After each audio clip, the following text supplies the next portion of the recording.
we need more jobs, but we need a higher wage. I'm for a $20 minimum wage because people need that, and that's not an exorbitant amount in our society. It's equal to what it was about 60 years ago, the minimum wage. The minimum wage is not kept up with what it should be. The minimum wage wasn't raised for a long time. And when I wrote a book, United Humanity, in 2014, I suggested, and then it was revised in 2017, and that we should have, and people who were talking about a $15 minimum wage, okay? But they've been talking about that for a few years now, and they're still talking about a $15 minimum wage. But the inflation is going up all the time. And so you need to keep lifting it to keep it at the same level because the money is losing value, okay? And so when I wrote those books, I said, well, you could start with $17 an hour and it could go up $1 per year to 2020. And then in 2020, after that, it would go up automatically based on the cost of living increase. So it would be very scientific. It would be based on the actual, and so it basically would remain the same for the economy. And that's what you have to do. And so that's why I recommend $20 because the election is not over in 2020, and the next president will be inaugurated in 2021. This is a question also of how many hours is a person working. Now, I'm in favor of spreading out the jobs a little more and not having people need to work so much, right? Because of the advances in technology, machines are doing the work of several people. And this means that people do not have to do mechanical-like things. And who wants to sit in a factory and do something that makes them feel like they're a machine?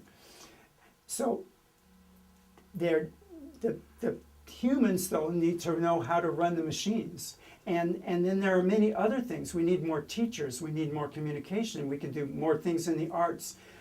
There's many other aspects that people can find jobs that would be more interesting.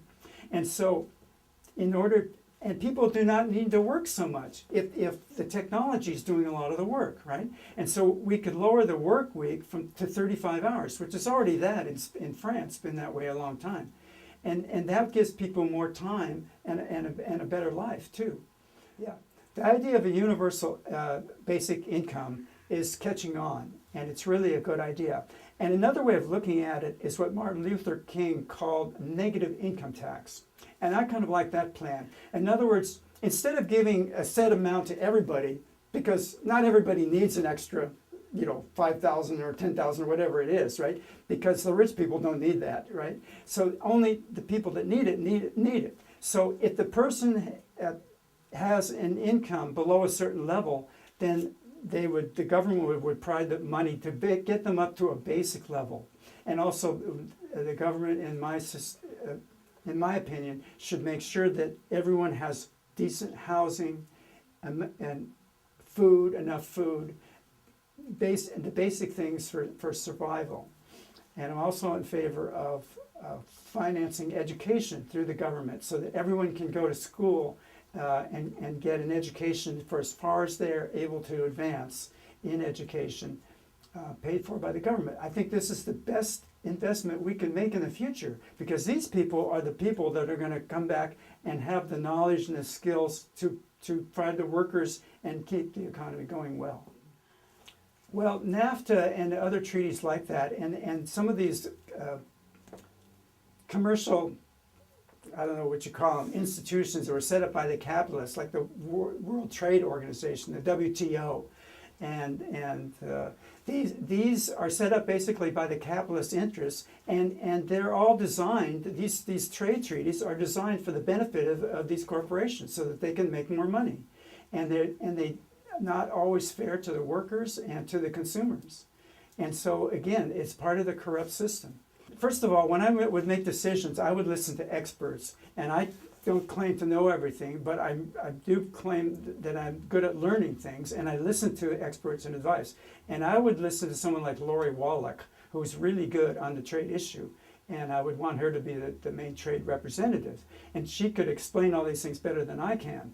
But I think that trade it's a complicated issue, and I even have some ideas about trade also, because I think in the long run, I mean, trade, it seems like it's good. I'm not saying we shouldn't have free trade because, trade is helpful if it's done right and you're not penalizing each other, with these mechanisms, tariffs.